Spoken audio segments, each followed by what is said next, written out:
بسم اللہ الرحمن الرحیم۔ میں لاتا ہوں آپ کے لیے دلچسپ اور تاریخی معلومات۔ آپ کو ہماری ویڈیو پسند آئے تو سبسکرائب کریں اور گھنٹی کے بٹن کو ضرور پریس کریں۔ ویڈیو کو لائک کریں اور اپنے دوستوں کو شیئر کریں۔ تو چلتے ہیں اپنی نئی ویڈیو کی طرف۔ تیلی یہ ایک امن پسند محنتی قوم ہے۔ بھارت میں بیشتر تیلی اب بھی ہندو مذہب سے ہیں، تاہم پاکستان میں تیلی مسلمان ہیں۔ ریزلے کی رائے میں اس پیشہ کے لوگ قدیم اور وسطی دور میں لازمی طور پر اونچی ذات سے تعلق رکھتے ہوں گے، کیونکہ امور خانہ داری اور دوسرے تہواروں کے موقع پر ہر ہندو تیل کا استعمال کرتا ہے۔ تیل نکالنے کا کام صرف وہی لوگ کر سکتے ہیں جن کی سماجی پاکیزگی غیر مشتبہ ہو۔ ہندو معاشرتی نظام میں ہندو تیلی کو ویش کا درجہ حاصل ہے، لیکن اتر پردیش، تامل ناڈو اور بہار کے صوبوں میں تیلی کی حیثیت کشتری کے برابر ہے، جبکہ مسلمان تیلیوں کو ملیچ یا غیر ہندوستانی کہا جاتا ہے، کیونکہ زیادہ تر مسلمان تیلی عرب، ترک، افغان حملہ آور فوجوں کے ساتھ ہندوستان آئے اور ان کے آباء و اجداد نے صدیوں تک ہندوستان پر حکومت کی۔ یہی وجہ تھی کہ انہوں نے برہمن بالادستی کو ماننے سے انکار کر دیا اور ہندو نظام معاشرت میں ایک کمتر ذات قرار پائے۔ مسلمان تیلیوں نے اپنے آپ کو ہندو تیلیوں سے ممتاز رکھنے کے لیے ملک کا لقب اختیار کیا، کیونکہ عرب اور افغان سلاطین اپنے ساتھ ملک کا لقب اعزاز کے طور پر استعمال کرتے تھے۔ مسلمان تیلیوں نے اپنے آباء و اجداد کی نسبت سے اس لقب کو اختیار کر لیا، جبکہ ہندو تیلی ساہو کا لقب استعمال کرنے لگے۔ انگریز کی ہندوستان آمد نے بیجوں سے تیل نکالنے کے پیشے کو عروج بخشا۔ انگریز ہندوستان سے بیجوں کا تیل ایسٹ انڈیا کمپنی کے بحری جہازوں سے برطانیہ لے جاتی تھی، کیونکہ خالص بیجوں سے حاصل کردہ یہ تیل قدرتی اور صحت بخش تھا۔ اس دور میں بہت سی دوسری ذاتیں اپنا آبائی پیشہ چھوڑ کر اس پیشے سے منسلک ہو گئیں۔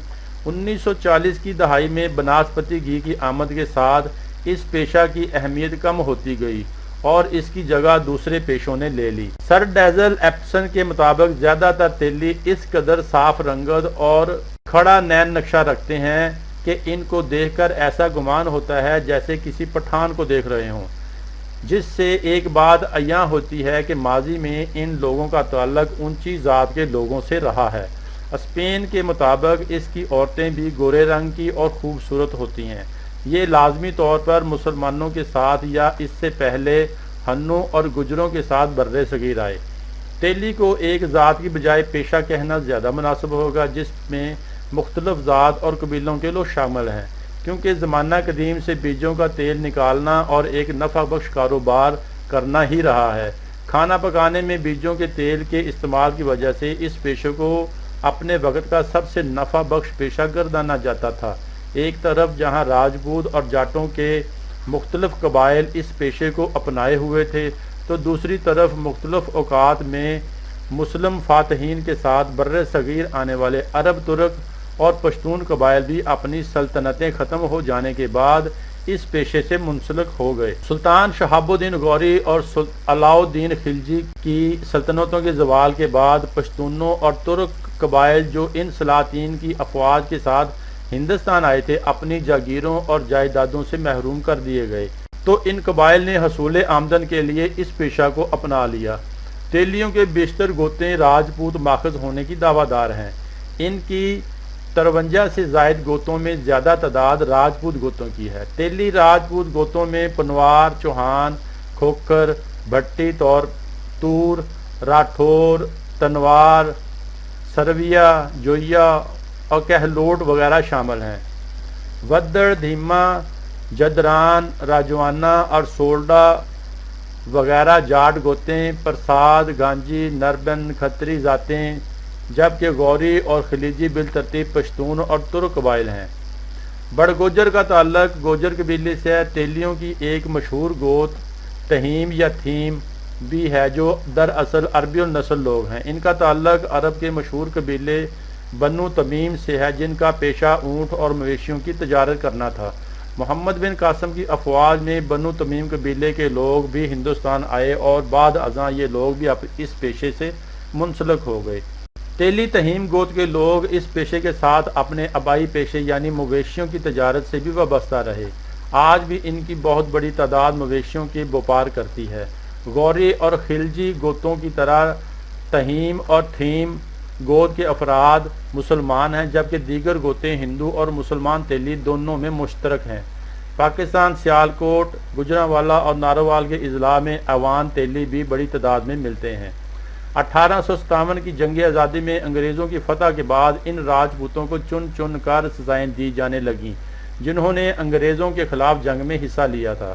ان راجپوت قبائل کے خاندان جان بچانے کے لیے اپنے علاقے چھوڑ کر دوسرے علاقوں میں روپوش ہو گئے اور اپنی شناخت بدل کر تیل نکالنے کے پیشے سے منسلک ہو گئے۔ مسلمان تیلیوں میں برادری کا نظام موجود ہے۔ پہلے یہ کولہو کے ذریعے تیل نکالتے تھے، مگر مشینوں کی آمد نے ان کے اس کام کو ختم کر دیا اور اب بہت کم تیلی تیل نکالنے کا کام کرتے ہیں۔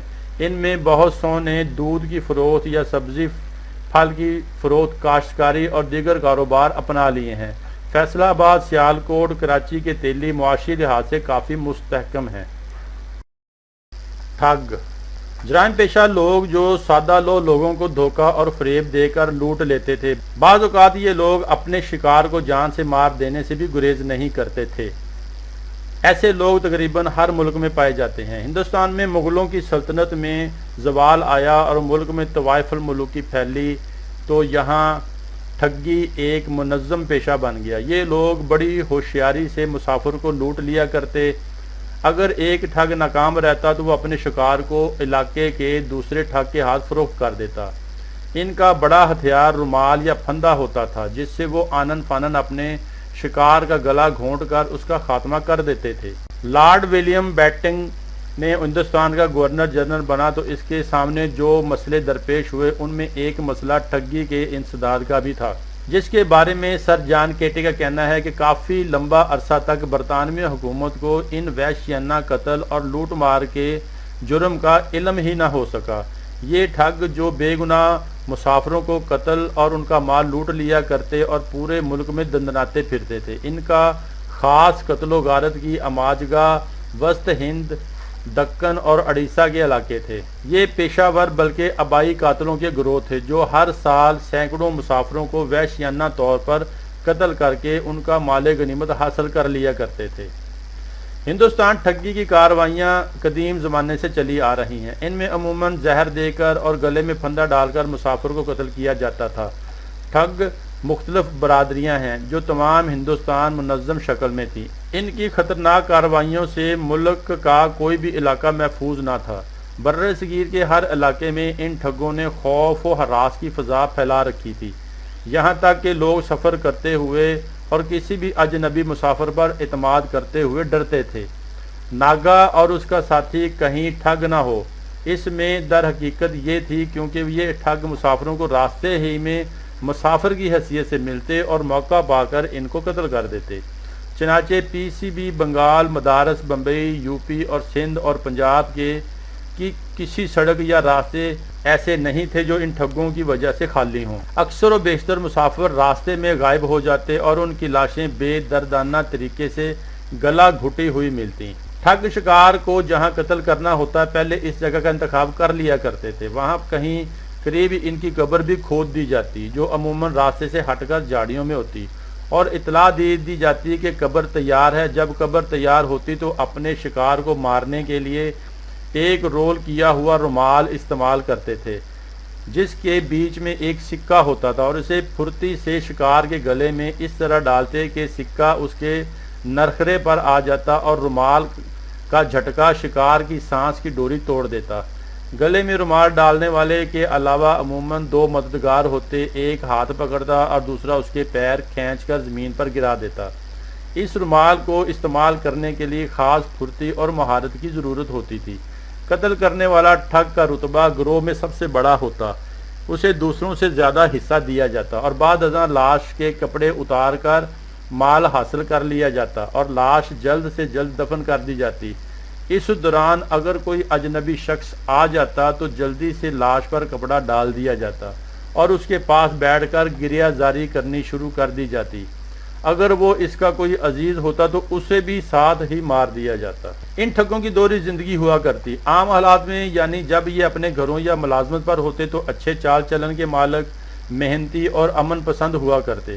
کچھ ٹھگوں کے بارے معلوم ہوا کہ انہوں نے ٹھگی کا پیشہ چھوڑ کر سپاہی بھرتی ہو کر مختلف پلٹنوں میں تعینات ہوئے۔ جب ان کے چال چلن کے بارے میں معلومات حاصل کی گئیں تو ان کا چال چلن میں بھی کوئی خرابی نہ پائی گئی۔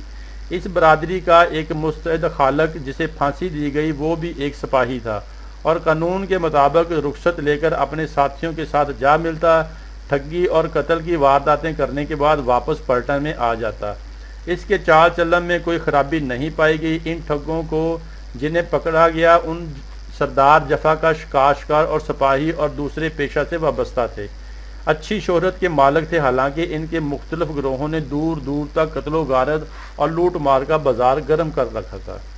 یہ ٹھگ جن علاقوں میں موضوعات میں رہتے تھے وہاں ان کے سرکاری عہدہ دار اور جاگیردار اکثر ان کے دھندوں سے واقف ہوا کرتے تھے، مگر ان ٹھگوں سے رقوم دوسرے تحفہ بٹورتے اور دینے کی صورت میں انہیں قید سولی پر لٹکانے کی دھمکی دیتے۔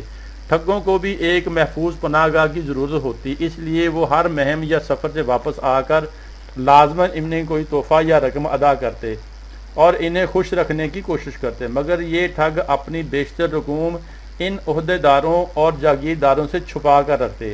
ایسا بھی ہوتا کہ کوئی جاگیردار یا عہدے دار انہیں یا ان کے خاندان کو قید کر کے ان سے مزید رقم کا تقاضا کرتا اور نہ دینے کی صورت میں سولی پر چڑھانے کی دھمکی دیتا، لیکن یہ اپنی بیویوں سے اپنے ٹھگ ہونے کا ذکر تک نہیں کرتے۔